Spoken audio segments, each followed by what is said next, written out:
Ako ang inyong Lolo Pael at ito ang aking kwento. Ang angkan ng Bustamante ay kilala sa bayan ng Alimangaw dahil sa napakalaking naitulong nila sa mga mamamayan mula noon hanggang ngayon. Sa katunayan ay halos ituring na silang mga santo at santa sa bayan dahil sa kanilang kabaitan at pagiging mapagkawang gawa lalo na noong unang panahon. Ito rin ang isa sa dahilan kung bakit hindi napapalitan ng Bustamante pagdating sa larangan ng politika. Palaging meron sa kanilang angkan ng naluluklok dahil talaga namang mahal sila ng mga taga-Alimangaw. Ang mga mamamayan sa nasabing bayan ay talaga namang pinagpala. Hitik sila sa pagdiriwang ng mga tradisyon. Bukod pa roon ay nagkalat din sa lupain ng iba't ibang klase ng paniniwala.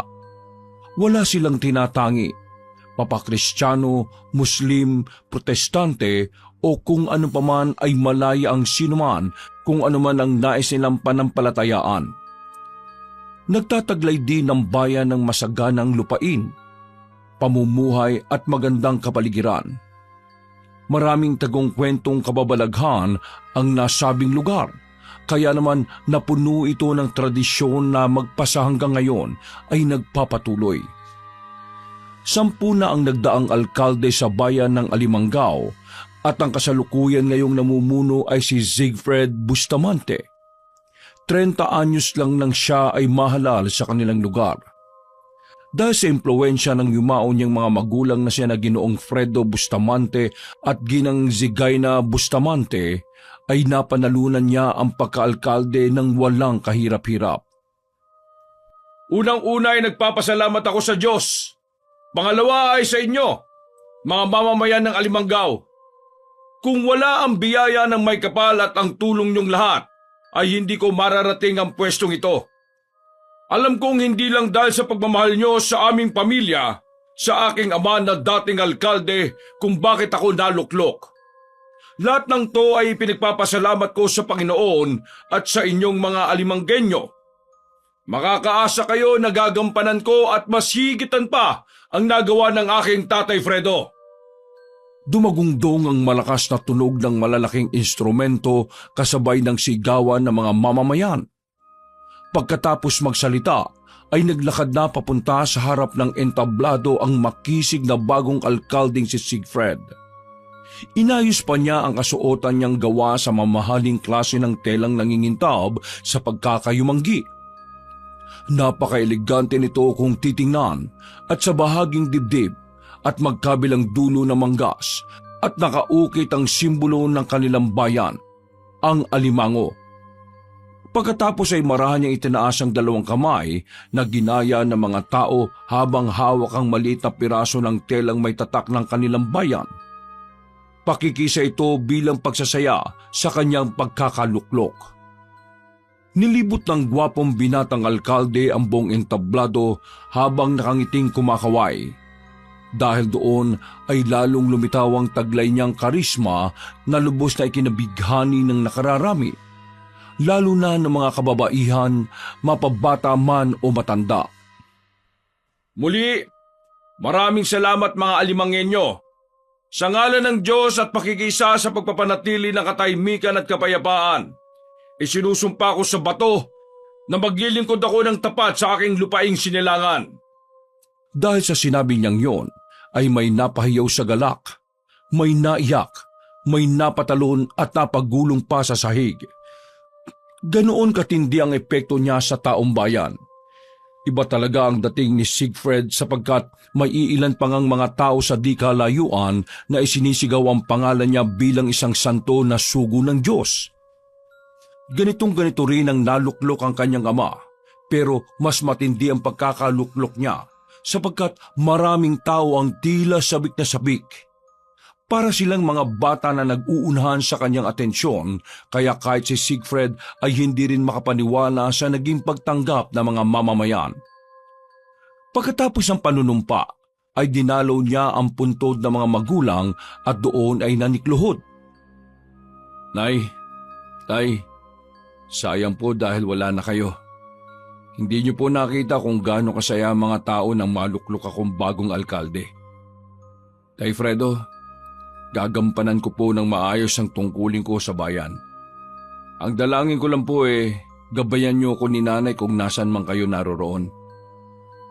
Umiyak ang binata sa tuwa at tanging si Mang Benito lang ang nakakakita sapagkat ang nasabing Ginoo ay matagal nang pinagkakatiwalaan ng kanilang pamilya. Simula ng bata pa ay kilalang kilala na ni Mang Benito si Siegfried. Kaya kahit medyo may edad na ay hindi nila inaalis sa serbisyo ang Ginoo. Sa katunayan, bago pa mamatay sa aksidente sina Ginoong Fredo at Ginang Zignaya, ay pinagretiro na nila si Mang Benito pero tumanggi yun. Sadyang tapat siya sa pamilya Bustamante kaya hindi na rin siya nag-asawa pa. Inilaanan niya talaga ang buhay para sa nasabing pamilya. Senyor Siegfried, magtatakip silim na. Tumayo na ho kayo dyan at mag-ayos ng sarili. Kailangan na nating bumalik sa bansyon Maaga ka pang magigising bukas dahil marami ka pang gagawin at pupuntahan. Maraming salamat Mang Benito. Tayo na ho. Pagkasakay ng kotse ay nagbiyahe na kagad sila patungo sa mansyon ng mga Bustamante. Pagkapasok pa lang ng magarang bahay ay sinalubong na kagad siya ng isang matandang babae. Kahit may edad na yun ay hindi ganong halata dahil sa pagka-elegante ng pananamit noon. At ang higit na kapansin-pansin ay ang porselas nitong nagniningning dahil sa mapulang bato. Malamyang pinagmasdan ni Siegfried ang nasabing matandang babae na ngumiti lang sa kanya. Pagkatapos ay magkasunuran silang naglakad papunta sa malawak na sala. Hindi pa naman nakakaupo ay nagwika na kagad ang binatang alkalde. Anong ginagawa niyo rito, Doña Inolva? Nagsadya na ako dito para batiin ka ng personal dahil ikaw na ang bagong alkalde ng Alimangaw. Hindi kasi ako nakadalo kanina sa pagtitipon sa bayan dahil dito na ako dumiretso. Salamat. Nabati niyo na po ako. Papwede na po kayong umalis. Ikaw naman, Siegfried. Ang ibig kong sabihin ay Mayor Siegfried. Halos kauupo ko lang. Magkwentuhan naman muna tayo. Naririnig mo ba ang sarili mo, Doña Inolva? Makikipagkwentuhan ka sa akin? Seryoso ko ba sa sinasabi mo? Hindi pa rin nalilimutan ng pamilya namin ang mga ginawa nyo. Kaya huwag ka na magpanggap na okay lang ang lahat. Makakalis ka na. Utang na loob. Huwag mo nang ipagpilitan pa ang sarili mo na makipag-usap o makipag-ayos.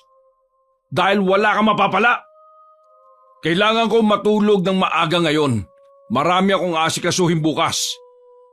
Mayabang ka rin katulad ng tatay mo. Akala nyo siguro habang buhay kayo mga Bustamante na nasa itaas? May araw din kayo. Ang kapal naman talaga ng mukha mo na magbanta sa mismong pamamahay ko. Pasalamat ka na lang talaga at may galang pa ako kahit papano.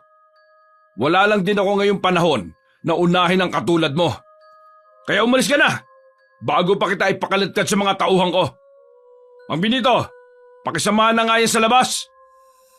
Kagad lumapit ang matandang lalaki at nangahawakan na nito ang donya ay kinabigyo ng kamay niya. Sinamaan niya rin ang tingin ng binatang alkalde bago mag-isang lumabas ng mansyon. Napabuntong hininga na lang si Siegfried habang napapahimas ng noo. Pagkalaon ay binalingan niya ang katiwala bago muling magbigkas. Mang Benito, kung po pwede po sana pakisabihan ng mga gwardiya na kapag bumalik pa ulit si Doña Inolva, wag na nilang papapasukin ha. Sige, senyor. Ako na ang bahala sa kanila. Pumunta ka na sa kwarto mo at magpahinga. Ipapahanda ko na rin kay Emilia yung hapunan ninyo. Sige, maraming salamat po. Pag-alis na matandang lalaki ay tumayo na si Siegfried at naglakad papunta sa kanyang silid. Isinilampak niya ang sarili sa malaking kama at saka tumitig sa puting kisame. Nag-iisip kung magiging kasing husay niya ba ang ama sa pamamalakad sa bayan ng Alimangaw. Napangiti na naman tuloy siya ng mapait matapos maalala ang mga magulang. Namatay sa malagim na trahedya sina Ginoong Fredo at Ginang Signaya noong nakaraang taon. At ang hinihinalang dahilan ng aksidente ay ang vice-alkalde na si Ginoong Lito Lapida at ang asawa niyang si Doña Inolva. Kaya ganun na lang ang galit ni Siegfried sa mga Lapida. At dahil sa maimpluwensya rin ng mga yon, kaya walang nakitang ebidensya na sila ang may pakana. Mabuti na lang din talaga ay nanalo ang binata ngayon sa pagkaalkalde dahil may pagpapatuloy na niya ang paghahanap ng hustisya para sa mga magulang. Nay, tay, wag po kayo mag-alala. Kahit matagalan, pinapangako ko pong makukuha natin ang hustisya. Mananagot po ang dapat managot. Natigilan na siya sa pagkausap sa sarili nang marinig ang pagkatok ng kasambahay na si Milya. Binuksan niya kaagad ang pinto at tumambad na nga sa kanya ang magandang binibini. Pagtango ay naiilang tong pumasok ng silid na kaagad dumiretso sa lamesa at inilapag ang pagkain. Nagtanong lang yon kung meron ba siyang kailangan at ang makumpirmang wala na ay lumabas din kaagad ng silid ang dalaga. Napangiti lang si Siegfried nang makita niya ang nasabing kasambahay. Simple lang ang dalaga pero hindi maitatanggi na maganda siya.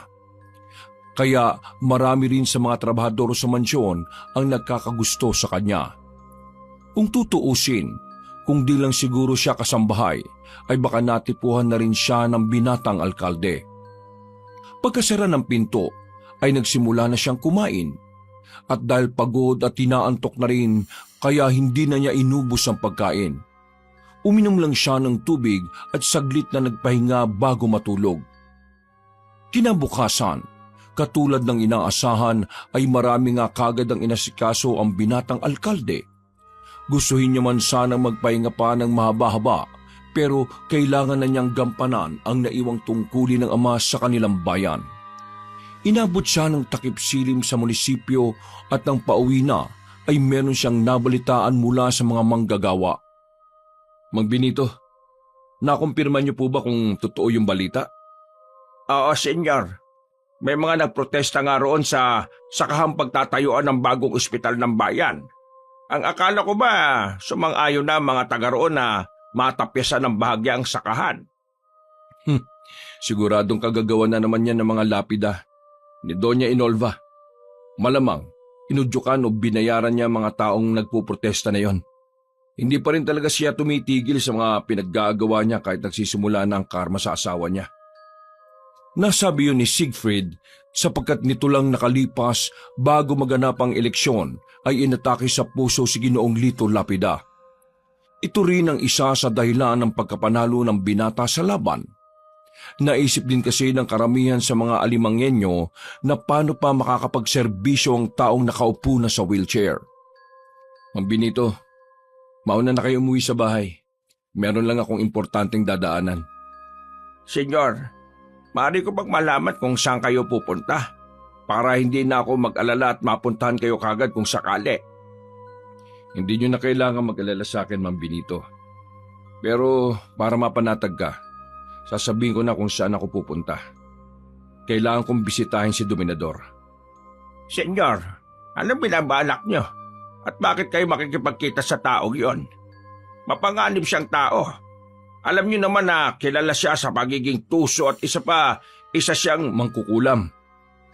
Dapat, noong ko pa talaga ginawa to, Mang Benito. Noong namatay ang mga magulang ko, minsan na siyang lumapit sa akin para udyukan akong turuan ng leksyon ng mga taong sangkot sa pagkamatay nila nanay at tatay. Ngayong nasa tamang posisyon na ako, ito na rin siguro ang tamang oras. Siguradong hindi matutuwa ang mga magulang nyo. Pakiusap, senyor. Huwag na kayong tumuloy pa roon. Sisirain lang ng taong yon ang buhay at ang magandang reputasyon ng mga Bustamante. Huwag po kayo mag-alala, Mang Benito. Di naman ako kasing mangmang ng ibang mga tao. Kaya ko rin maging tuso. Paano kung may makakita sa iyong pumunta roon? Baka magkaroon lalo ng dahilan ng mga lapida para mapabagsak ka, senyor. Hindi na umimik ang binatang alkalde. Tumingin na lang ito ng malungkot sa matandang Ginoo bago maglakad palabas ng silid. Napabuntong hininga na lang tuloy si Mang Benito sapagkat alam niyang hindi na magbabago ang isip na kanyang amo. Kilalang kilala na niya ito dahil bata pa lang ay kasakasama na niya ang binata. Kaagad na ngang tinungo ni Siegfried ang bahay ni Dominador na nasa pinakaliblib ng bahagi ng Alimanggaw. Pasado 7:00 ng gabi, nakatayo ang binatang alkalde sa tapat ng nilulumang barong-barong ni Dominador. Doon pa lang ay naririnig na niya ang malalim na boses ng Ginoo na patawa-tawa at parang merong kinakausap. Humugot muna siya ng malalim na buntong hininga bago malakas na nagsalita. Dominador! Wag kang sumigaw! Naririnig kita! Paglabas ng Ginoong nasa edad 40 ay nakangisi yon habang nakatingin kay Siegfried. May kailangan ako sa'yo. Alam ko. Kaya ka nga nagpunta rito, di ba? Ang sinasabi ko lang, huwag kang sumigaw dahil naririnig naman kita. Gusto mo bang makahikayat ng mga hindi pangkaraniwang nilalang sa paligid? Wala akong panahon makipagtakutan sa'yo. Ganyan ba makiusap ang isang bustamante ng merong kailangan sa akin? Papapasukin mo ba ako o sinasadya mong may makakita muna sa akin? Ikaw naman, Mayor Siegfried. Alam mo namang walang nagpupunta sa lugar na ito lalo na kapag ganitong kumakagat na ang dilim. Halika, tumulik ka sa akin munting barong-barong at pag-usapan natin ang gusto mong mangyari. Bago pa matapos ng lalaking mangkukulam ang pagsasalita, ay naglakad na papasok sa loob ng bahay ang binatang alkalde. Umupo kagad John sa isang gilid at hinintay na makapasok ang may-ari ng bahay na pangisi-ngisi lang. Sa dami ng inaasahan kong pupunta rito, akalain mo nga naman na ikaw pa na hindi ko inaasahan ng darating. Hindi na ako magpapaligoy-ligoy pa, Dominador. Alam naman nating pareho na ayaw sa iyo ng mga magulang ko. Hindi ko rin gustong magpunta rito pero inuubos ng mga lapida na yon ang pasensya ko, lalo na si Doña Inolva. Ibig sabihin ba nito tinatanggap mo na ang halo ko? Oo. Pinapaalala ko lang sa iyo kung naiintindihan mo ba ang konsekwensya ng gagawin natin. Oo, naiintindihan ko. Kung ganon, handa ka na ba magkaroon ng totoong kapangyarihan na hindi lang mamahalin ng mga taga-Alimanggaw, kundi katatakutan din? Handa na ako. Sige, akin na ang mga palad mo. Naglahat si Siegfried ng mga kamay at walang sabi-sabi yung hinuwaan ng maliit na kutsilyo ni Dominador. Nagulat ang binatang alkalde, pero ipinaliwanag din ng mangkukulam na kasama yon sa pagsasagawa ng ritual. Lahat ng ginagawa nating kahilingan sa mundo ay palaging merong kapalit. Dahil itong totoong patakaran ng pagbabalanse ng mundo. Kung may nakararanas ng swerte sa lugar na ito, sa kabilang dako naman ng mundo ay panay kamalasan ang nangyayari. Hindi yung basta nangyayari lang. Parte yon ng pagbabalanse. Kaya ang pag-aalay mo ng sariling dugo ay parte ng sakripisyo para mangyari ang hinahangad mo, Siegfried. Wala akong panahong makinig sa mga paliwanag mo. Gawin mo na lang kung anong dapat gawin para makauwi na ako. Sigurado kang ayaw mong marinig? Kung ano man ang mga yon, tatanggapin ko at haharapin ng mag-isa. Ako mismong mananagot ng mga bagay na ako rin naman ang gumawa. Kung ganyan ang desisyon mo, di sige. Nang pumatak na ang sapat na dami ng dugo sa maliit na mangkok, ay kaagad binudbura ni Dominador ng ubod ang sugat. Tumigil kaagad ang pagdurugo at pagkatapos ay sakayon nilagyan ng dahon bago binendahan ng itim na tela. Inihanda lang ni Siegfried ang sakit habang pinagmamasdan ng sunod na ginagawa ng lalaking mangkukulam. Maya-maya pa, gamit ang dugo ay nagpinta ng simbolong bituin si Dominador sa lamisita. Sa bawat kanto ay tinirikan niya ng kandilang itim at sa gitna ng pinakasimbolo ay inilapag niya ang mangkok na may dugo. Pumikit ka. Hilingin mo sa isip mo ang gusto mo mangyari. Didilat ka lang kapag sinabi kong pwede nang dumilat. Magsisimula na ako sa orasyon. Ano, handa ka na ba? Kanina pa ako handa. Napangiti na lang ang lalaking mangkukulam bago magsimula sa pagbigkas ng mga orasyon para sa kanilang binabalak. Pagkatapos sabihin ni Dominador ang orasyon, ay biglang may kung anong mabigat at nakakakilabot na puwersang lumukob sa buong dampa.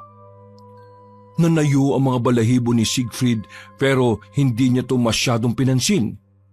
Nakasentro kasi ang utak niya sa pagganti sa mga lapida kaya halos hindi na niya alintana tung mga nangyayari. Pagkalaon ay binalot ng matinding lamig ang buong barong-barong hanggang sa tila matipon yon sa kanilang kalagitnaan. Maaari ka na dumilat, Mayor. Pagdilat ng mga mata ay tumambad kagad sa paningin ng binatang alkalde ang dugo sa mangkok na parang kumukulong tubig. Maya-maya pa ay nangitim to hanggang sa may usok na mabuo at naglaho na lang sa kawalan. Anong nangyari? Huwag kang mag-alala. Kung ano man ang hiniling mo kanina ay matutupad na yon. Ang kailangan mong isipin sa ngayon ay ang konsekwensya ng mga hiniling mo. Sinabi ko na sa iyo kanina, hindi ba? Na ang lahat ng bagay ay merong kapalit bilang pagpapanatili ng balanse. Hindi mo na kailangang ulitin sa akin yan. Sinabi ko naman sa iyo na handa akong harapin ang mga yon. Kung ganun makakawi ka na.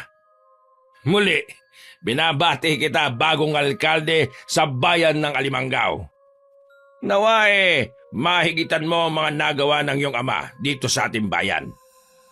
Umismid lang si Siegfried saka naglapag ng sobrang may pera bilang bayad. Natawa lang ang mangkukulam na makita yung kaya napakunot ng noo ang binata. Hindi ko kailangan yan. Sapat na sa akin ang nakapagbigay ng tulong sa pinakamamahal kong alkalde. Maring di mo kailangan yan pero tumbahay mo. Kailangan mo nang ipaayos. Pagkatapos sabihin niyo na lumabas na ng barong-barong si Siegfried at kaagad umuwi na sa mansyon. Naabutan niyang naghihintay si Mang Benito sa malawak na sala kaya saglit siyang huminto roon para kausapin ang matandang Ginoo. Bakit gising pa ho kayo, Mang Benito? Hinihintay talaga kita, senyor. Ano nangyari sa kamay mo? Talaga bang nakipagkasundo ka na sa taong yan? Huwag ka mag-alala, Mang Benito. Walang mangyayari masama. Hindi ako basta-basta magpapauto sa taong yon. Sige na ho, matulog na ho kayo dahil marami pa tayong pupuntahan bukas. Malungkot lang na minasda na matandang lalaki ang kanyang amo habang papunta sa silid nito. Kinabukasan ay naging abala na naman sa maraming bagay ang bagong alkalde. Natapos ang kanyang araw sa pagbisita sa mga proyektong naiwanan ng kanyang ama noong nakaraang taon. Nabinbin kasi ang mga to matapos saglit na humalili si Ginoong Lito Lapida pagkamatay ng dating mayor. Ngayong termino na niya ay siya na ang magpapatuloy ng nasimula ng ama. Pero siyempre, hindi papayagan ng mga lapida ang tungkol dito kaya gumagawa sila ng mga kapamaraan para sirain ang reputasyon ng mga Bustamante. Napailing na lamang si Siegfried nang may nagatid na naman sa kanya ng hindi magandang balita. Alam niya kasing sinasabotahin na naman ng mga kalaban at politiko ang kanyang proyekto. Ay nako, may mga politiko talagang napakarumi kong gumampan para lang marating nila ang hinahangad na pwesto. Ano kaya ito nakakayanan ni tatay? Samantalang ako, kumukulo na kagad ang ulo ko sa mga lapida na yan . Kailan pa i-epekto yung sinasabi ni Dominador? Langya mukhang naisan ako ng taong yun . Tama nga si Mang Benito. Napakatuso niya. Pero humanda siya kapag walang naging magandang resulta. Sa dami ng dugong nawala sa akin, nasugatan pa itong mga kamay ko. Hindi po pwedeng walang magandang balik ang mga ito. Ilang linggo pa ang hinintay ni Siegfried nang biglang pumutok ang balita na nagpangiti at nagpabuo ng kanyang araw. Kaninang umaga kasi ay muling inatake sa puso si Ginoong Lito Lapida at hindi na to nakaligtas pa. Ngayon ay nagdadalamhati ang buong Lapida dahil sa nangyari. Kinagabihan, pagbalik ng binatang alkalde sa mansyon ay kinausap ulit siya ng masinsina ni Mang Benito. Nabalitaan mo na ba yung nangyari sa dating alkalde, senyor? Oo, Mang Benito. Nagpadala na ang munisipyo ng bulaklak sa mga lapida at nagpaabot na rin ako ng pakikiramay. May kinalaman ka ba ron? Anong klaseng tanong yan, Mang Benito? Mukha ba ako mamamatay tao? Aaminin ko na hindi ako nalungkot sa nangyari. Pero hindi naman ganun kahalang ang kaluluwa ko para pumatay ng tao. Nabalitaan niyo po bang inatake siya sa puso? Ano naman ang kinalaman ko ron? Nakipagkasundo ka sa mangkukulam. Ay nako, tama na nga ho, Mang Benito. Simula ngayon ayaw ko nang babanggitin yon tungkol sa bagay na yan. Pasensya na, senyor. Hindi na kumibo ang binatang alkalde. Nagdire-diretso na lang to hanggang makarating sa loob ng kanyang silid. Pagiga sa kama ay bigla na lang siyang napahawak sa dibdib. Sa unang pagkakataon kasi ay nakipag-usap siya ng pabalang kay Mang Benito. Iginagalang niya ang matandang Ginoo kahit siya ang amo nun. Isa pa ay parang magulang na rin ang turing niya rito lalo na ngayong patay na ang kanyang mga magulang. Bumangon siya para sana kausapin si Mang Benito at tumingi ng pasensya nang biglang may kumatok. Pagbukas niya ng pinto ay bumungad si Milya dala ang kanyang hapunan. Pinapasok niya ang dalagang kasambahay na nagtuloy-tuloy hanggang sa mailagay sa lamesa ang mga pagkain. At habang nakatingin dito ay bigla na lang siyang nakaramdam ng init ng katawan. Kaya bago lumabas ang babae ay nagulat yun sa kanyang ginawa. Niyakap nga kaagad ni Siegfried si Milya na pinilit pang kumawala noong una. Subalit nang sikilin na niya ng mainit na halik ang labi nito ay hindi na nanlaban ng dalaga. Nagpatangay na lang yun sa nagiinit na kalamnan ng kanyang amo hanggang sa may mangyari ng hindi nila inaasahan. Magmula na may mangyari sa kanila nung gabing yon, ay madalas na tong nauulit. Hindi napapansin ni Siegfried ang sarili na tila nahuhumaling siya sa makamundong nasa ng laman. At pagkaraan ng isang linggo, matapos mailibing si Ginoong Lito Lapida, ay muling nagsalubong ang landas ni Siegfried at Doña Inolva. Nakikiramay ako, Doña. Nakikiramay ka? Ang tigas din ng pagmumukha mo, Siegfried. Kung hindi ko ba alam, tuwang-tuwa ka pa sa nangyari sa asawa ko. Di ba, ito naman ang gusto mo? Gusto ko makapagiganti sa ginawa niyo sa mga magulang ko, pero hindi sa ganitong paraan. Ilang beses na namin sinasabi sa iyo na wala kaming kinalaman sa pagkamatay ng mga magulang mo. Hindi kami mamamatay tao. Patas kaming lumaban kaya wag na wag mong ipipilit na may kinalaman kami sa alkalde. Hindi na importante kung may kinalaman kayo. Patay na si Ginoong Lito at ikaw nananatiling buhay. Kaya magpasalamat ka na lang din. Ngayon pa lang, lumalabas na ang totoong kulay mo. Malayong malayo ang ugali mo sa tatay mo. Napaismid na lang si Siegfried bago tuluyang umalis sa lugar na yon. Pagsapit ng gabi, mag-isa ulit siyang nagtungo sa barong-barong ni Dominador. Sa labas pa lang ay nakangiti na ang Ginoo pero kabaliktaran noon ang hilatsa ng mukha ng binatang alkalde.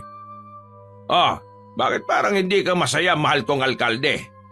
Wala nang isa sa mga dahilan ng pagkamatay ng mga magulang mo. Kaya dapat maging masaya ka ngayon, hindi ba? Hindi ko sinabing patayin mo si Don Lito. Patayin ko? Wala naman akong ginagawa sa kanya. Ikaw ang humiling ng mga bagay na yon. Wala akong hiniling na ganun. Huwag ka nga magpatawa, mahal kong alkalde. Lahat ng nangyari ay base lang sa kung anong gusto mo. Wala akong ambag sa pagpatay mo kay Don Lito. Lahat ng yon ay ikaw ang gumawa. Tinulungan lang kitang kumonekta para matupad ang hiling mo. Pero wala akong Hiniling mo man yan o hindi, hindi mo na rin naman may babalik ang buhay ng namatay na. Hayaan mo na lang ang mga yon. At sa halip na magreklamo ka, bakit hindi mo na lang subukang humiling ulit? Nararamdaman kong natatakot kang baka hindi magampanan ng maayos ang pagiging alkalde sa Alimangaw. Marami ang umaasa sa iyo na mas mahihigitan mo ang tatay mo. Pero alam mo sa sarili mong mahihirapan ka. Bakit hindi ka nalang ulit tumiram ng kaunting lakas o kapangyarihan? Ang kaunting dugo mo bilang sakripisyo ay sapat na para makapaglingkod ng tama sa buong bayan. Napakuyom na lang ng kamay ang binatang alkalde habang pinag-iisipan ng sinasabi ng nambubuyong mangkukulam. Mariinang tumanggi ang kanyang isip pero sa kabilang banda rin ay may malakas na tinig na naguudyok sa kanya na muling makipagkasundo sa kadiliman. Tila nagtalo tuloy ang parte ng mabuti at masama sa kanyang isip. Tama ang sinabi niya, Sig. Mas magiging makapangyarihan ka kapag muli kang sumubok. Walang mawawala sa iyo sa halip ay lalo ka pang madadagdagan. Hindi lang ng kaalaman, kundi ng kapangyarihan. Huwag, tumigil ka, Siegfried. Kapag nagpatuloy ka magpauto, baka hindi ka na makalis pa at lalong malunod sa pagkakasala. Tatayo na lang ba tayo rito sa labas, mahal kong mayor? Hindi maganda kung mayroong mga tao makakita sa iyo rito na nakatayo sa tapat ng bahay ko. Diba, yun ang sabi mo nun? Napabuntong hininga si Siegfried bago maglakad papasok sa loob ng barong-barong. Sa huli ay naudyokan pa rin siya ng kasamaan sapagkat ang totoo, simula nang gawin niya yon, 1 linggo ang nakalilipas ay tuluyan na siyang nasilo ng kadiliman. Matapos muling makipagkasundo, pagbalik sa mansyon ay muli siyang nakipagniig kay Milya. Kahit nangangayaw-ngayaw na ang dalagang kasambahay, ay hindi niya to binigyan ng pagkakataong makahindi. Medyo nagiging marahas na siya habang nakikipagtali kaya kinakabahan na rin ang dalaga. Lumipas pa ang mga araw, katulad ng hiling ni Siegfried sa kasunduan, ay mas labis siyang minahal ng mga taga-Alimanggaw. Subalit habang tumatagal ay unti-unti na ngang nag-iiba ang kanyang asal na napapansin na rin hindi lang ni Mang Benito kundi ng iba pang nasa loob at labas ng mansyon. Naging mainiti ng kanyang ulo, arogante at tila nalulong sa matinding nasa ng makamundong tawag ng laman. Hindi na lang siya nakontento sa pakikipagtali kay Milya. Tuwing gabi ay nagpapadala siya ng babaeng bayaran sa kanyang silid upang punan ang kanyang kahalayan.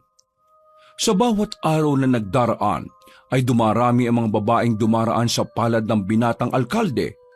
Mas tumindi ang tawag ng laman niya na nag-uudyok upang gumawa ng hindi nakalulugod na bagay. Isang gabi, dahil nagkaroon ng aberya ang sasakyan na lula ng 2 babaeng pinapupunta niya sa mansyon, ay hindi nakapunta ang mga iyon. Naggalit si Siegfried at nagwala kaya dali-daling nagtungo sa kwarto ni Mang Benito para siya ay pakalmahin. Senyor, bakit ka ba nagkakaganyan ha? Pakiusap ko baka muna. Paano ko kakalma, Mang Benito? Ang tatanga ng mga taong nasa paligid ko eh.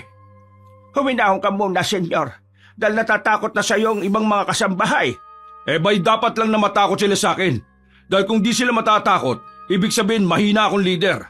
Kapag may takot sa iyo ang isang tao, may papakita mo kung gaano ka makapangyarihan.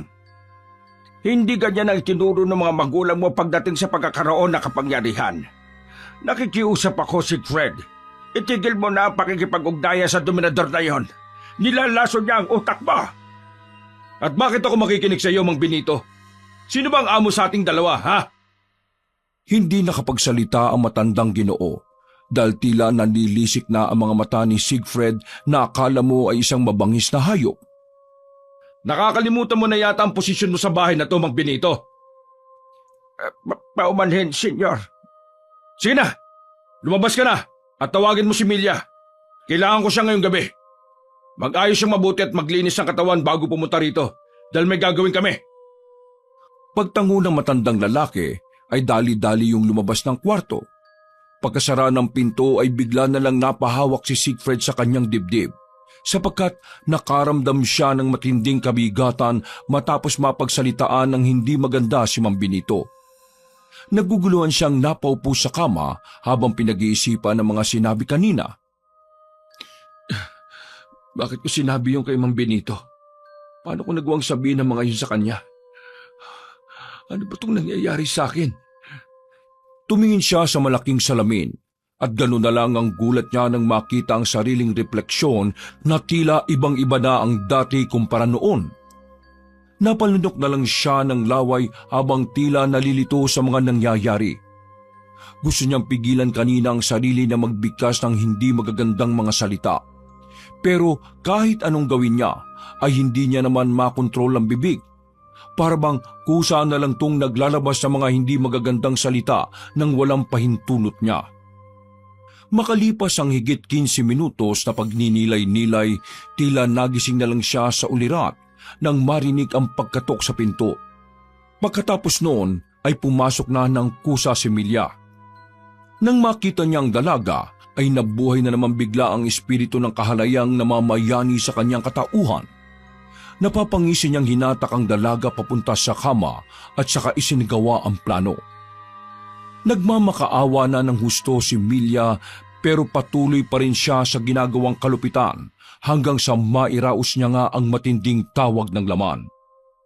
Kinabukasan ay nagulat ang lahat ng nasa mansyon sapagkat natagpuan na lang ng walang buhay si Milya sa sariling silid niya. Puno ng nangingitim na mga pasa ang katawan ng dalaga. At ang masaklap pa rito ay ipinasunog ni Siegfried ang katawan para wala nang makaalam pa sa kanyang ginawa. Hindi naman lubos mapaniwalaan ni Mang Benito kung paano yun nagawa ng binatang alkalde. Kaya sinubukan niya pa rin yung kausapin.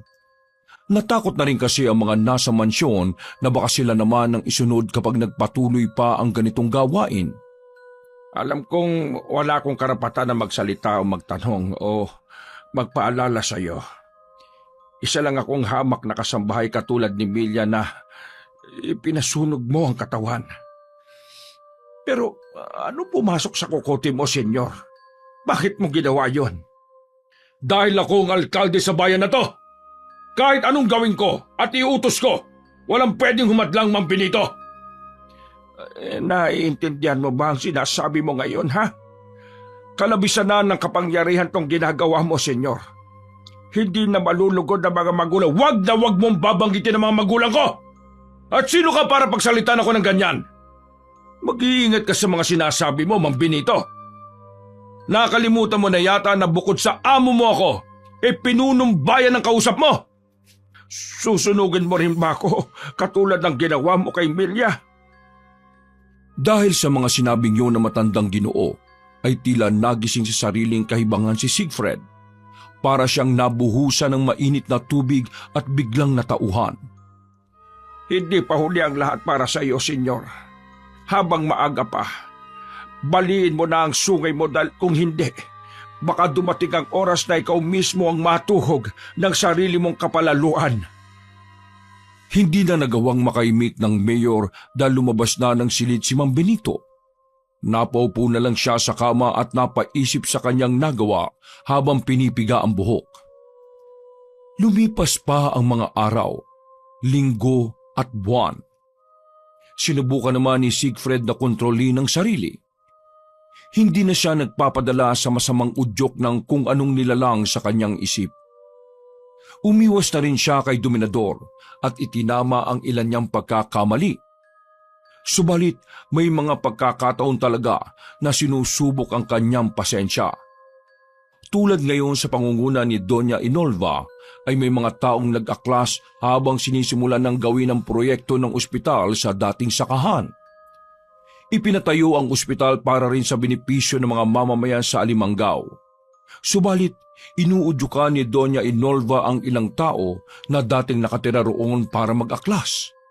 Pinaniniwala kasi ng ginang na may katiwalian sa pagpapatayo ng nasabing pasilidad.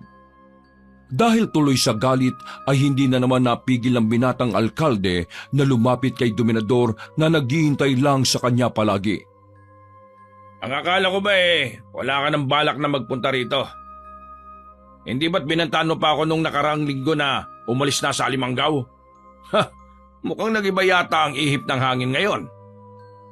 Ang dami pang sinasabi. Kailangan na mabura sa landas ko matandang babae na yon. Pinagbigyan ko na siya nung una. Pero sumusobra na talaga siya. Ayaw niya talaga akong tantanan.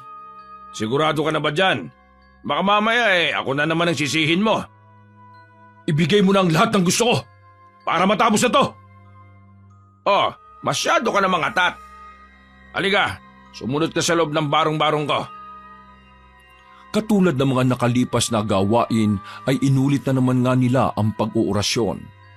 Pagkatapos noon ay umuwing maluwag ang kalooban ng binatang alkalde na tila hindi nakukonsensya. Dahil doon ay muli na namang nagising ang masamang espiritu ng kahalayang namamayani sa kanyang katauhan dahil sa ritual. Makalipas lang ang isang linggo, ay nabalitaan na lang ng mga alimanggenyo na patay na si Doña Inolva. Masasabing hindi ordinaryo ang pagkamatay ng ginang sapagkat kalunos-lunos ang sinapit nito. Lasog-lasog ang katawan dahil sa nahulog siya sa ikatlong palapag ng kanilang mansyon. Pero may tinitingnan pang ibang anggulo ang mga kapulisan sapagkat may mga malalaking kalmot pa yon sa iba't ibang bahagi ng katawan.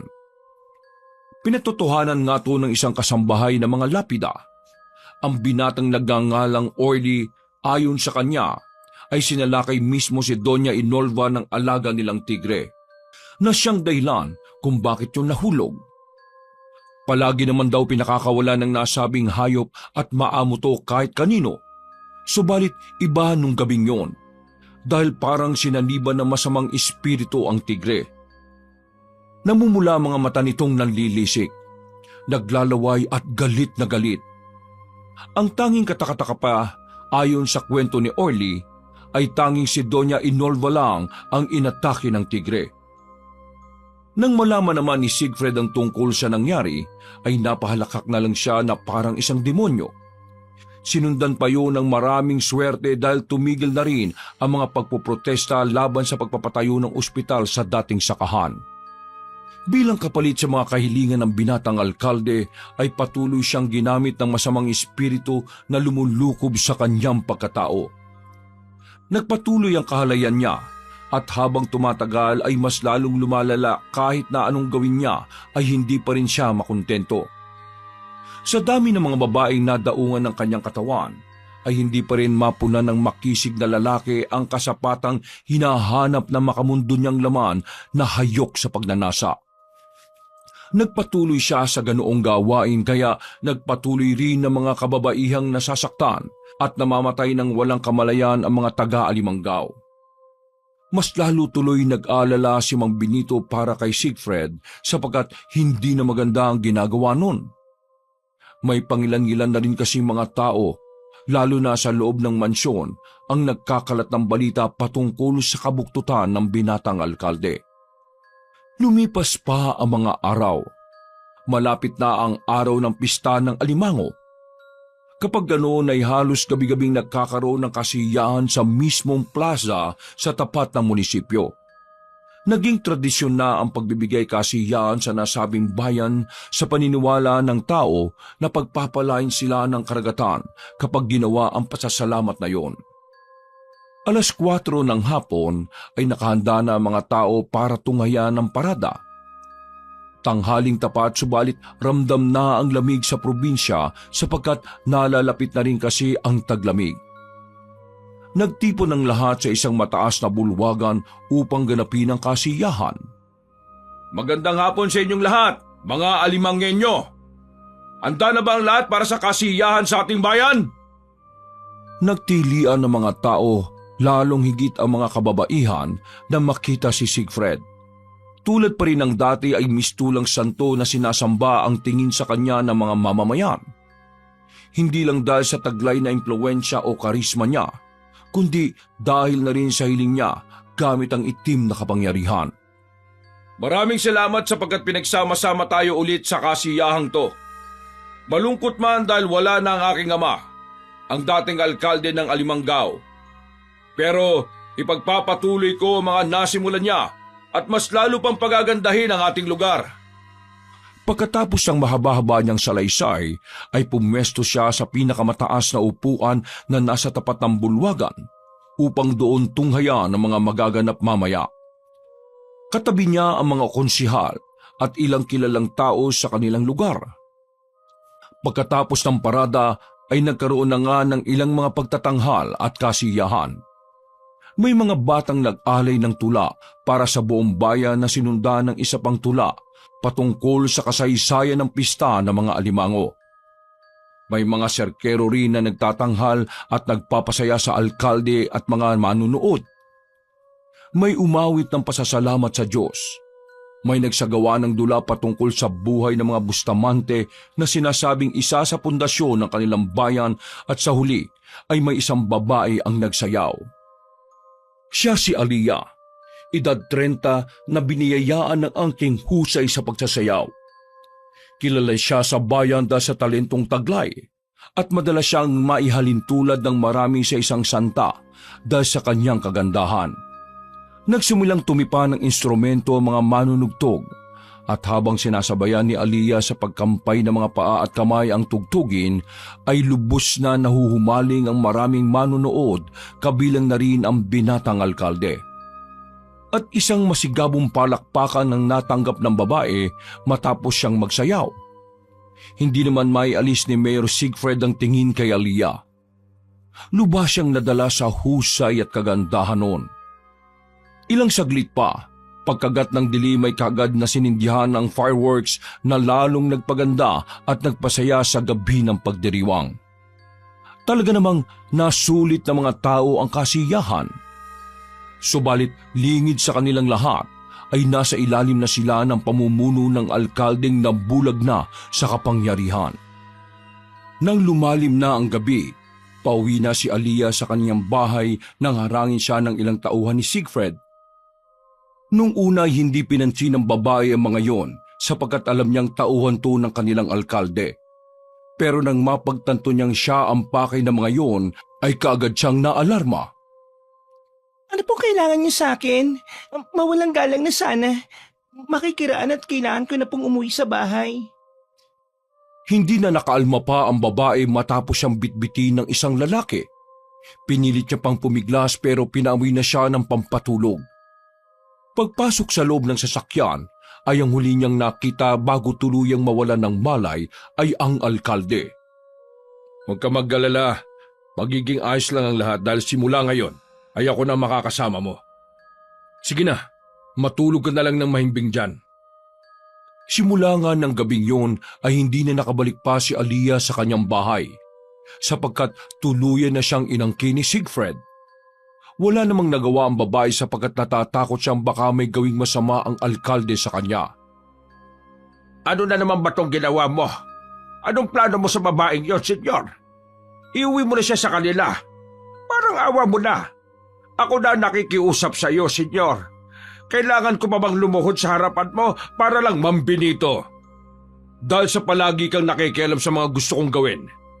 Panahon na siguro para magretiro ka na. Huwag ka mag-alala dahil hindi kita paalisin dito sa mansyon.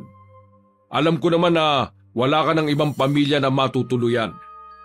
Simula lang sa oras na ito ay hindi ka nakabilang sa mga katiwala ko.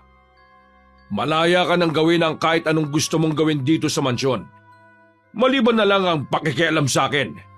Dahil sa oras na gawin mo yon, hindi ko na alam kung anong pwede kong gawin sa'yo. Wala nang nagawa ang matandang Ginoo dahil alam niyang gagawin talaga ni Siegfried ang mga sinasabi nito, lalo na ngayong tila ibang tao na siya at nagpasakop na sa kasamaan. Mabilis na nagdaan ang araw, linggo at buwan. 3 buwan ang lumipas ay mas lalong naging masagana ang bayan, pero mas lalo ring lumalala ang pagkahayok ni Siegfried sa kapangyarihan. Lahat ng sumusuway sa kanyang kagustuhan ay pinatutumban niya kaagad. At dahil doon ay unti-unting nagbagong tingin sa kanya ng mga taga-Alimanggaw. Natatakot lang ang karamihan dahil alam nila ang kanilang kahihinatnan kapag lantaran silang nagpakita ng hindi pagsuporta sa alkalde. Araw ng Biyernes, pinayagan niya si Aliyah na umuwi sa kanilang bahay para ipaalam sa pamilya nito ang isang mahalagang bagay. Pag-uwi ng bahay, sa malayo pa lang ay dinambanan ni Aliyah ang matipunong lalaki na mangyak-ngyak matapos siyang makita. Ang lalaking yon ay si Amon, na siyang asawa ni Aliyah at totoong minamahal. Napagulgol na lang sila pareho sa bisig ng bawat isa habang naglalabas ng saloobin. Amon, mahal, salamat sa Diyos at buhay ka. Patawad, Aliyah. Mahal, Hindi kita naipaglaban sa ayop na alkalding yun. Huwag na huwag mong gagawin yon, Amon. Hindi mo alam kung anong kaya niyang gawin.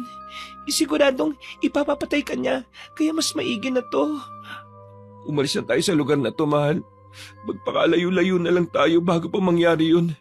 Na mapatay ako at mapatay ka niya. Hindi, Amon. Siguradong susundan niya tayo at papatayin ka niya. Mas maigi na yung ganito dahil kahit papano ay may pagkakataon pa rin tayong magkitang dalawa. Makinig ka mabuti sa akin. Kapag nagpatuloy ito, ipapapatay niya pa rin ako sa huli. Kaya bago pa mangyari yun, itatakas na kita. Ikakasal na kami.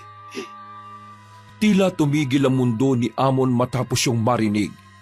Hindi niya alam ang magiging reaksyon niya dahil sa sinabi ng asawa. Pero pinilit siyang maging matapang kaya napasapak na lang siya sa dingding. Nagpatuloy naman ang babae sa paglalahad habang naiiyak na rin. Alam niyang hindi tayo kasal pero hindi niya alam ang tungkol sa anak natin si Aliana. Natatakot ako na sa oras na malaman niya ang tungkol doon. Baka dalawa na kayong ipapatay niya. Napakasama niyang hayop siya. Sa lahat ng Bustamanting naluklok, siya ang pinakahalangang kaluluwa. Hayop talaga siya. Demonyo siya.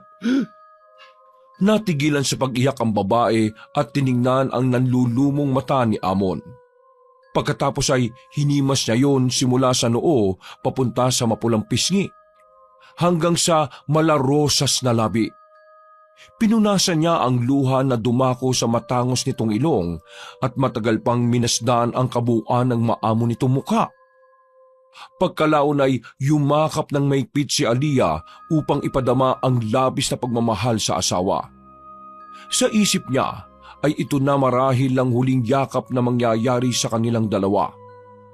Bumawi naman si Amon sapagkat labis itong nangulila sa bisig ng babae. Tandaan mo ito, Amon. Mahal ko kayo. Kayo ng anak natin. Kayo lang ang laman ng nasa puso ko. Hindi yun magbabago. Patawad talaga pero ito na yata ang uling pagkikita natin. Ikaw nang bahala magpaliwanag kay Alia. Pakiusap naman, Alia. Huwag mo kaming iwan ng anak natin. Lumayo na tayo sa lugar na to. Magsimula tayo ng panibagong buhay sa malayo. Alia, huwag mo kaming iiwanan. Huwag mo kong iiwanan. Sa tindi ng galit ay makakasunod na suntok ang ipinaunday ni Amon sa dingding habang nakayakap ang isang braso sa kasintahan. Sa paraang yon, hindi man sapat kahit papaano ay maiibsa ng kirot ng puso sa pag-alis ng kanyang minamahal. Nahinto lang sila nang makita ang 10 taong gulang na anak nilang si Alia. Nagising kasi ang batang babae dahil sa iyakan. Niyakap na lang ng mag-asawa ang kanilang anak habang pinagsasaluhan ng pigating inilukob sa kanila ng tadhana. Ilang saglit pa ay nagpaalam na si Alia dahil narinig na niya ang pagbusina ng sasakyan kung saan naroroon si Mayor Siegfried. Galit na galit lang na pinagmasdan ni Amon ng nasabing sasakyan habang napapakuyom ng mga kamao. Sumapit ang linggo. Sa mismong kaarawan ng alkalde ay ikinasal nga sila ni Alia. Habang naghihintay ang mga tao, ay abala naman sa pag-aayos sa mga tauhan sa loob ng mansyon. Hindi pa kasi nasisimula ng kasal ay meron ng kasiyahan sa silid-handaan. Sa gitna ng pagkaabala ng karamihan, walang nakababatid ng tunay na nararamdaman ni Alia. Labag itong lahat sa kanya sapagkat para sa babae ay walang katumbasang tunay na pagmamahal. Hindi to kayang bilhin ng kahit na anong ginto o yaman. Napipilitan man ay umayo na lamang si Alia sa takbo ng mga kaganapan. Alam na rin naman niya na wala na siyang magagawa sapagkat hawak na siya sa liig ng alkalde. Lubos siyang kinasusuklaman ng taong ito na sumira ng kanyang buhay. Pagsapit ng gabi ay natapos na maayos ang kasal. Nagpatuloy naman ang kasiyahan sa mansyon. Nakabalik na sa silid si Alia at magpapahinga na sana sa kanyang higaan nang biglang dumating si Siegfried. Namumula mukha nito dahil sa tama ng alak. Ikinandado ng alkalde ang pinto ng silid at marahang lumapit sa bagong asawa habang pa sa isang tinatanggal ang damit. Kumusta ang maganda kong asawa? Bayakan mo nga ako at balik. Halika dito, tulungan mo ako magtanggal nitong mga damit ko. Napalunok si Aliyah sa kaba nang makita ang bagong asawa, lalo na noong may kunin itong bagay sa isang malaking kahon na nakadikit mismo sa unahan ng higaan. Alam na niya kung ano ang mga magaganap. Magsisimula na naman yung lapastanganin siya. Ano bang iniintay mo, ha? Bilisan mo na at magubad ka na rin. Teka lang. Ano ba? Ang bagal-bagal! Umalis si Aliyah sa higaan at mabagal na tinanggal ang tumatakip sa kanyang katawan. Balot man ng takot ay pinilit niya ang sarili na gawin ang anumang ipag-uutos ng bagong kabiyak. Hinubad niya ang damit noon hanggang makita ang kabuuan. Tumambad sa paningin ni Siegfried ang makinis na balat ng asawa. Kaya lamang ay marami na mga pasa sa iba't ibang parte ng kanyang katawan ng babae. Masayang pinagmamasdan ng alkalde ng kalaswaan ang hubad na katawan ng kanyang bagong asawa. Ilang saglit pa ay hinagupit niya ito ng isang palo sa hita. Aray! Tama na, Sig! Anong aray? Anong tama na? Di ba, sinabi ko na walang aray-aray at walang tama-tama na? Hinagupit na naman niya ang babae na napapikit na lang habang nananatili sa kinatatayuan. Tila ba nasanay na to sa ganitong proseso dahil madalas na maranasan mula sa alkalde. Sa sobrang tuwa ay makailang beses pang hinagupit ng walang awang lalaki ang kanyang asawa hanggang sa magduguna ang ibang latay na yon sa katawan. Maya-maya pa ay binitiwan na ni Siegfried ang hawak na latigo at pagkatapos ay hinawakan niya sa ulo ang asawa saka isinagawa ang matinding kababuyan. Ilang ulit na nakaranas sa matinding karahasan si Aliyah na umiyak na lang ng umiyak dahil alam niyang wala siyang magagawa pa. Isang linggo ang nagdaan.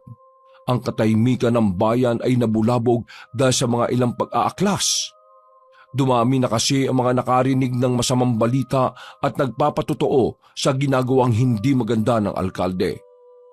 At para mapigilan na naman ang mga ito, ay muli na naman niyang tinungo ang kinaroroonan ni Dominador na nakangiti lang habang nakatingin sa kanya.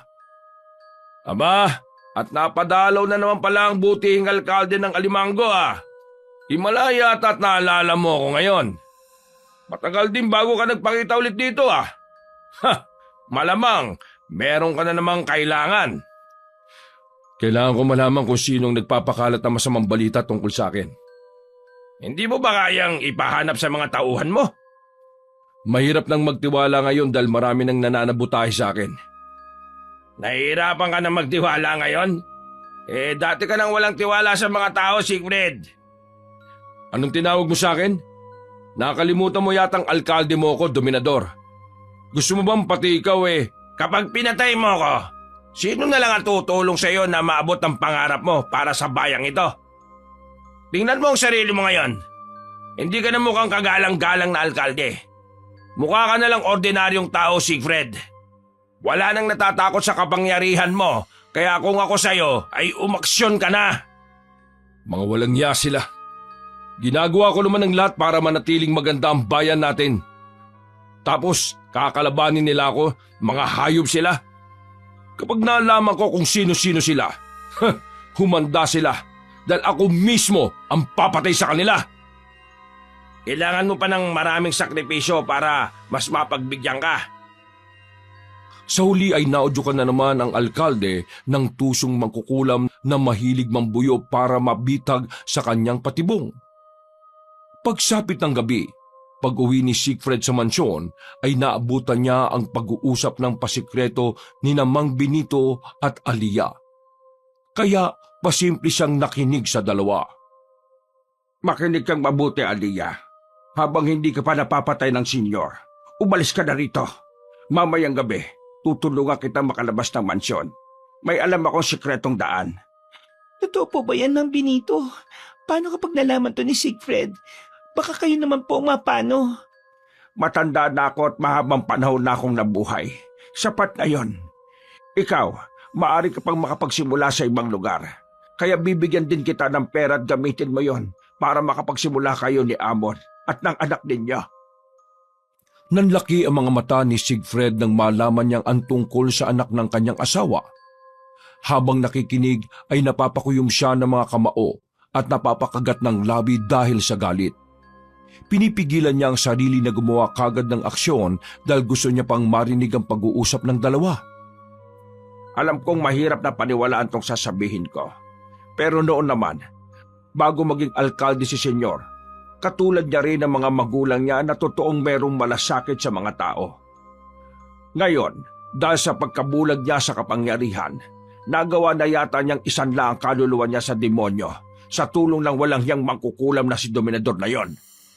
Mamayang gabi, sabay tayong umalis dito pero ikaw, magtungo ka kagad sa asawa mo at sa anak mo. Kayo po, saan po kayo pupunta?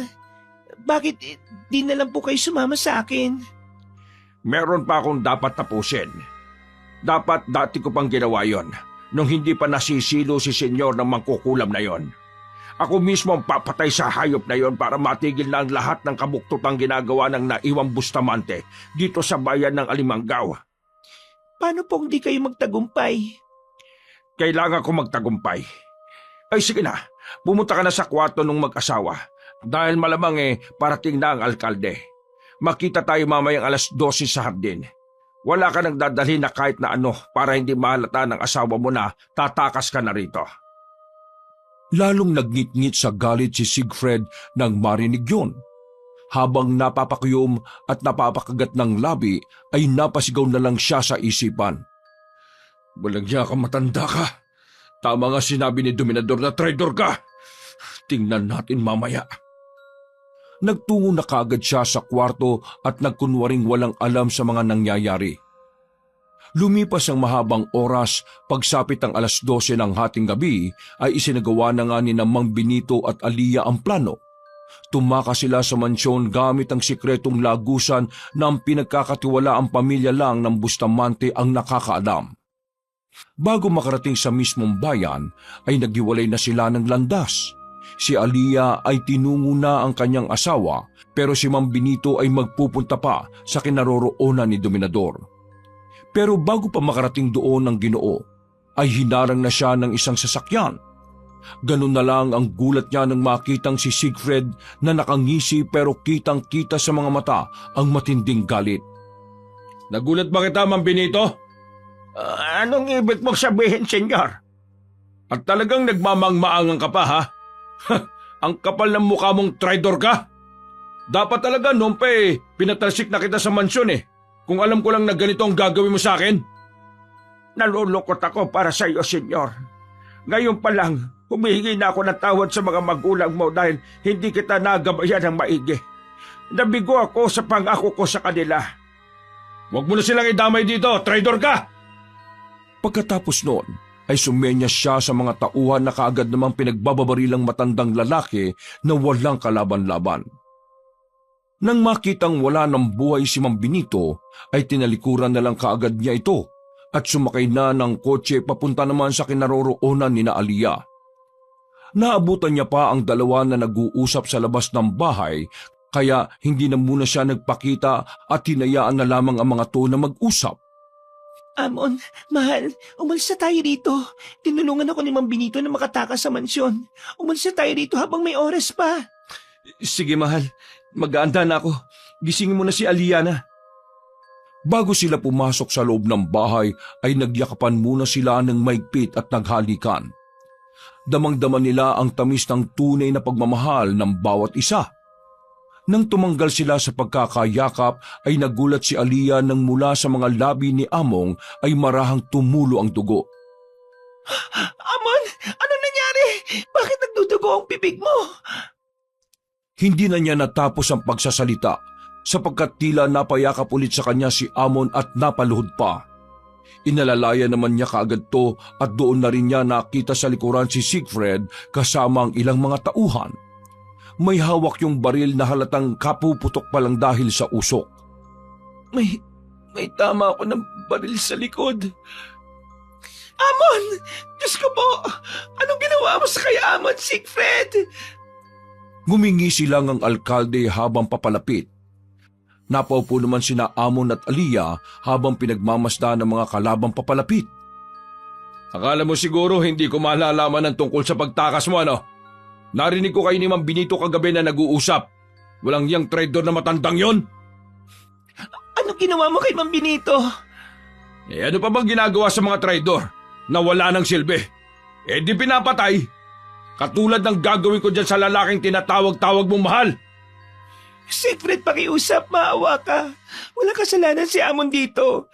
Huwag mo siyang papatayin. Wala talaga siyang kasalanan dahil ikaw ang merong pagkakasala sa akin. At para magtanda ka at hindi na umulit sa kasalanan mo, siya ang magiging kabayaran. Pagkatapos sabihin ng mga yon, ay magkakasunod na binaril ni Siegfried sa hita si Amon na nag-uumiyaw sa sakit. Napangisi lang ang alkalde na tila natutuwa sa nakikitang dugong dumadaloy. Tama na! Para mo nang awa, Siegfried. Susundin ko na lahat ng gusto mo. Hindi na ako tatakas. Magiging mabait na akong asawa.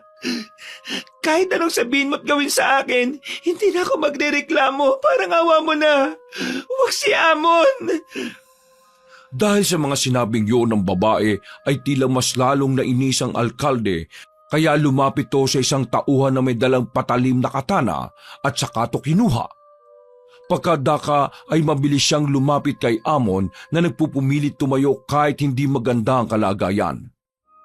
Nang makita si Siegfried na determinado ang lalaki, ay mas lalo siyang nainis kaya naman hindi na siya nag-aksaya ng oras. Walang kabog-abog niyang pinugot ang ulo ni Amon. Hindi nakagalaw si Aliyah matapos ang nasaksihan. Natauhan lamang siya nang marinig ang sabay na paglagpak sa lupa ng ulo at katawan ni Amon. Halos madurog ang puso niya matapos makita ang natamo ng pinakamamahal niyang lalaki. Amon! Hindi! Napakahayop mo, Siegfried! Patakbo siyang lumapit sa walang buhay na si Amon, subalit pinigil siya ng alkalde na patawa-tawa lang. Pagkatapos noon ay hinatak pa ni Siegfried si Aliyah sa ulo at itinapat sa walang buhay na si Amon, saka nito pinagtututusok ang pugot na ulo habang umingisi. Ganyan ang mangyayari sa mga taong humahadlang sa akin. Demonyo ka talaga! Kampon ka ng kadiliman! Masunog sana ang kaluluwa mo sa impyernong hayop ka! Matagal ko nang sinanla ang kaluluwa ko sa demonyo. Sa galit ni Aliyah ay kumawala itong pilit at pagkatapos ay agarang kinuha ang baril na nakasukbit sa tagiliran ng isang tauhan. Nang makuha ang sandata ay mabilis niyang inatake si Siegfried at sa gulat niyon sa mga pangyayari ay biglang naitusok sa puso ni Aliyah ang katanang hawak na tumagos hanggang likuran. Hindi rin makapaniwalang alkalde sa kanyang nagawa. Natulala rin ang lahat lalo na nang walang buhay ng mandusay si Aliyah sa lupa.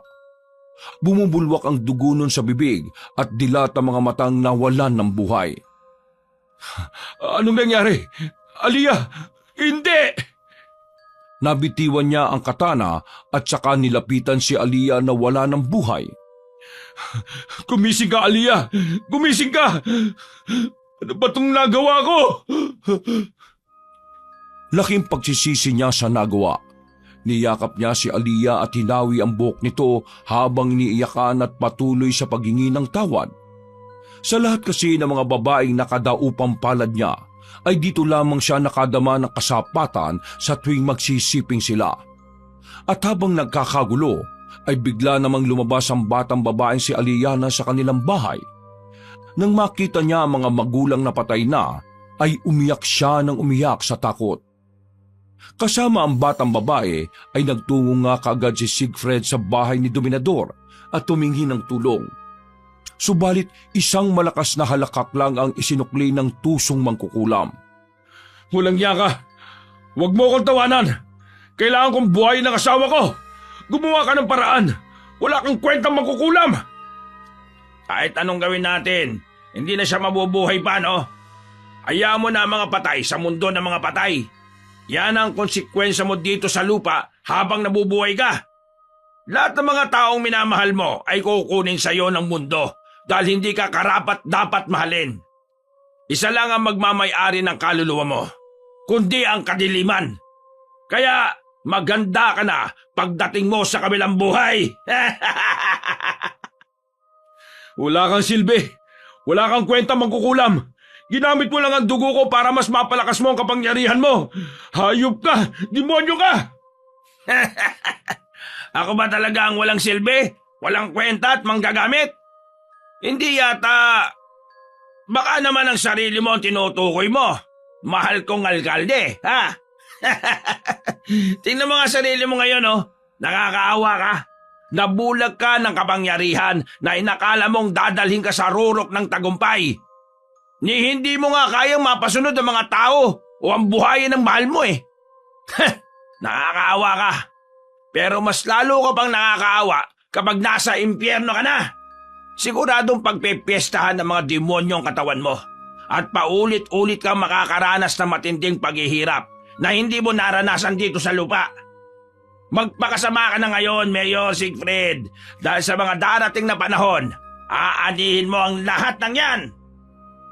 Dahil sa tindi ng galit ay pinagbababaril ni Siegfried ng maraming beses si Dominador hanggang sa maubos ang bala ng baril. Humandusay yung mangkukulam sa sahig at pagkatapos noon ay sinunog na ng alkalde ang buong bahay nito hanggang sa matupok na yon ng apoy. Kinupkup na rin niya si Aliana, ang nag-iisang anak ni Alia. At makalipas nga ang 10 taon, sa 20 kaarawan mismo ng dalaga ay pinakasalan nito ni Siegfried na nanatiling alkalde sa bayan ng Alimangaw. Katulad pa rin noon, sakim pa rin siya at bulag sa kapangyarihan. Ngunit sa hindi inaasahang pangyayari, nabalitaan na lang na patay na ang mayor dahil sa hindi niya alam, lihim pa lang nagplano si Aliana na maipagiganti ang kanyang mga magulang. Sa buhay talaga, may kasabihan, kung ano ang iyong tinanim, ay yun rin ang iyong aanihin. Kasamaan ang iyong tinanim, kasamaan rin at paghihiganti ang iyong mararanasan. Kaya sana maging maayos tayo sa ating kapwa. Wakas!